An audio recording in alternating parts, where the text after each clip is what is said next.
ಇನ್ನು ಬೆಂಗಳೂರಿನ ಬ್ಯಾಡರಹಳ್ಳಿನಲ್ಲಿ ಚಿರತೆ ಭಯ ಶುರುವಾಗಿರೋದು ನೋಡಿ. ನಿನ್ನೆ ಕಾಣಿಸ್ಕೊಳ್ತು, ಇವತ್ತು ಕೂಡ ಬೆಳಗ್ಗೆ ಕಾಣಿಸ್ಕೊಂಡಿದೆ. ನಿನ್ನೆ ಕಾರ್ಯಾಚರಣೆ ಮಾಡಿದರು ಅರಣ್ಯ ಸಿಬ್ಬಂದಿ, ಎಲ್ಲಿ ಹುಡುಕಿದ್ರು ಸಿಕ್ಕಿರಲಿಲ್ಲ. ಆದರೆ ಅದೇ ಸ್ಥಳದಲ್ಲಿ ರಾತ್ರಿ 9:30ಕ್ಕೆ ಕಾಣಿಸ್ಕೊಳ್ತು. ಜೊತೆಗೆ ಬೆಳಗ್ಗೆ 4:30 ಸುಮಾರಿಗೂ ಕೂಡ ಸೇಮ್ ಪ್ಲೇಸಲ್ಲಿ ಕಾಣಿಸ್ಕೊಂಡಿದೆ.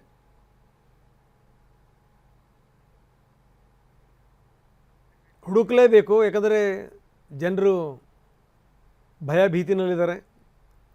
ಏನಾದರೂ ದಾಳಿ ಮಾಡಿಬಿಟ್ರೆ, ಮೊನ್ನೆ ನಾವು ನೋಡಿದ್ವಿ ಭೋಪಾಲ್ನಲ್ಲಿ ಯಾವ ರೀತಿ ಒಬ್ಬ ವ್ಯಕ್ತಿ ಮೇಲೆ ನೇರವಾಗಿ ಅಟ್ಯಾಕ್ ಮಾಡ್ತು ಅಂತ. ಹೆಂಗೋ ಬಚಾವಾದ ಅವನು. ಚಿರತೆ ಕೈಗೆ ಸಿಕ್ಬಿಟ್ರೆ ಕಷ್ಟ.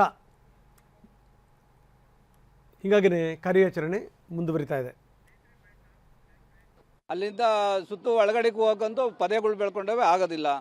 ಬಂದವ್ರು ನೋಡಿದವರು 2 ಪಟಾಕಿ ಹಚ್ಬಿಟ್ಟು ಒಂದು ಅರ್ಧ ಗಂಟೆ ಇದ್ಬಿಟ್ಟು ಸೀದಾ ಹೋದ್ರು ಅಷ್ಟೇ. ಅವ್ರು ಬೇರೆ ಏನು ಕಾರ್ಯಾಚರಣೆ ಮಾಡಿಲ್ಲ. ನಾವು ಬೆಳಗ್ಗೆನೆ 6 ಗಂಟೆಗೆ ನಾವು ಬಂದಿದೆಯಾ ಇಲ್ವಾ ಅಂತ ನಾವೇ ಅಬ್ಸರ್ವ್ ಮಾಡಿದ್ದದನ್ನ. ನಮ್ಮ ಪಾನಿಪುರಿ ಮಂಜುನಾಥ್ ಅವರು ಬಂದು CCTV ನಾವು ಹೇಳ್ದೆ, ಆ ಮನೇಲಿ ಚಂದ್ರಣ್ಣನ ಮನೇಲಿ ಹೋಗಿ ಚೆಕ್ ಮಾಡೋಣ. ಮೊನ್ನೆನೂ ಕೂಡ ನಾನೇ ಹೇಳಿದೆ, ಇವತ್ತೂ ಕೂಡ ನಾನೇ ಹೇಳಿದೆ ಚೆಕ್ ಮಾಡ್ಕೊಂಬ ಮಂಜಣ್ಣ ಅಂತ.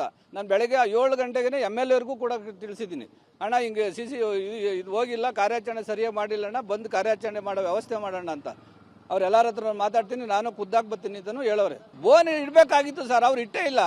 ಅವ್ರಿಗೇನು ಅವ್ರ ಪ್ರಕಾರ ಅವ್ರು ನೆನ್ನೆನೇ ಇಟ್ಟಿದ್ರೆ ಬೋನ್ ಇಡಬೇಕಾಗಿತ್ತು.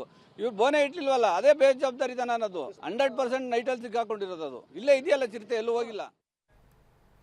ಇನ್ನು ಎಸ್ ಟಿ ಸೋಮಶೇಖರ್ ಕೂಡ ಸ್ಥಳಕ್ಕೆ ಭೇಟಿ ಕೊಟ್ಟಿದ್ದರು. ಇದೀಗ ತಾನೇ ಒಬ್ಬ ವ್ಯಕ್ತಿ ಮಾತಾಡ್ತಾ ಇದ್ರು, ನಾನೇ ಖುದ್ದಾಗಿ ಹೇಳಿದೆ ಇದಾದಮೇಲೆ ಶಾಸಕರು ಬರ್ತಾರೆ ಅಂತ ಅಂದ್ಕೊಂಡಿದ್ದೀವಿ ಅಂತ. ಶಾಸಕರು ಬಂದು ಎಲ್ಲ ವಿವರಗಳನ್ನು ಕಲೆ ಹಾಕಿದ್ದಾರೆ.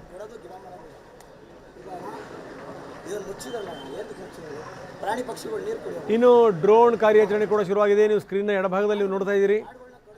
ಸ್ಥಳೀಯರು ಏನು ಮಾಹಿತಿ ಕೊಟ್ಟರು, ಮಾಹಿತಿಯ ಆಧಾರದ ಮೇಲೆ ಡ್ರೋನ್ ಮುಖಾಂತರ ಹುಡುಕಲಾಗ್ತಾ ಇದೆ.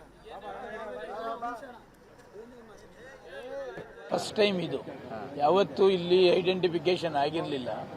ನೆನ್ನೆ ಬೆಳಗ್ಗೆ ಆಗಿದೆ ಅಂತೇಳಿ ಬಂದು ಅದನ್ನು ಬೇರೆ ಕಡೆ ಎಲ್ಲ ಇದ್ದದ್ದನ್ನು ಬೋನ್ನ ತಂದು ಇಲ್ಲಿ ಹಾಕಕ್ಕೆ ರೆಡಿ ಮಾಡಿದ್ದಾರೆ, ಈಗ ಕಳಿಸಿದ್ದಾರೆ, ವ್ಯವಸ್ಥೆ ಮಾಡಿದ್ದಾರೆ. ಒಂದು 3-4 ಕಡೆ ವ್ಯವಸ್ಥೆ ಮಾಡಿ ಇವತ್ತು ಎಷ್ಟೊತ್ತರಲ್ಲಿ ಅದನ್ನು ಸೆರೆ ಹಿಡಿತೀವಿ ಅಂತೇಳಿ DCP ಸೂರ್ಯಸೇನ್ ಹೇಳಿದ್ದಾರೆ. ಅದಕ್ಕೇನು ಬಂದೋಬಸ್ತ್ ಮಾಡಿದ್ದಾರೆ. ಈ ಲ್ಯಾಂಡ್ ಏನಿದೆ ಇದು ಹಳ್ಳ ಇದ್ದಿತ್ತು, ಈ ಲೋಕಲ್ನವರು ಇದನ್ನು ಮುಚ್ಚಿ ಅಂತೇಳಿ ಹೇಳಿದರು. ನಾನು ಕಾರ್ಪೊರೇಷನ್ಗೆ ಹೇಳಿ ಅದನ್ನು ಮುಚ್ಚಿಸಿದ್ದೆ. ಮುಚ್ಚಾದ್ಮೇಲೆ ಏನು ಮಾಡಿದ್ರು, ಇದನ್ನು ಲ್ಯಾಂಡ್ ಗ್ರಾಬ್ ಮಾಡ್ತಿದ್ದಾರೆ, ಮುಚ್ಚಿಬಿಟ್ಟು ಕೆರೆನ ಅಂತೇಳಿ ಕಂಪ್ಲೇಂಟ್ ಮಾಡಿದ್ರು. ಅವರು ಸ್ಟೇ ಮಾಡಿದ್ರು, ಏನು ಪ್ರೋಸೆಸ್ ಮಾಡಬೇಡಿ ಅಂತ. ಆ ಸ್ಟೇ ಇದ್ಮೇಲೆ ಇಂಜಿನಿಯರ್ಸ್ ಏನು ಮಾಡ್ತಾರೆ, ಕ್ಲೀನ್ ಮಾಡೋದಕ್ಕೆ ಹೋಗೋದಿಲ್ಲ. ಈಗ ಅದಕ್ಕೆ ಹೇಳಿದ್ದೀನಿ ಇಂಜಿನಿಯರ್ಸ್ಗೆ, ಸ್ಟೇ ಇದ್ರೂ ಪರವಾಗಿಲ್ಲ, ಚಿರತೆ ಸೇರ್ಬಿಟ್ಟಿದೆ, ಎಲ್ಲ ಪಬ್ಲಿಕ್ ಗಲಾಟೆ ಮಾಡ್ತಿದ್ದಾರೆ ಅಂತೇಳಿ ಒಂದು ಮಾಜರ್ ಮಾಡ್ದಂಗೆ ಮಾಡಿ ಇದನ್ನೆಲ್ಲ ಕ್ಲೀನ್ ಮಾಡಿಸ್ತೀವಿ. ಕ್ಲೀನ್ ಮಾಡಾದ್ಮೇಲೆ ಅದಕ್ಕೆ ಎಲ್ಲೂ ನೈಟ್ ಆಲ್ಟ್ ಆಗದೆ ಉಳ್ಕೊಳ್ಳೋಕೆ ಅವಕಾಶ ಆಗೋದಿಲ್ಲ. ಅದಕ್ಕೆ ಅವರು DCFನವರು ಕೂಡ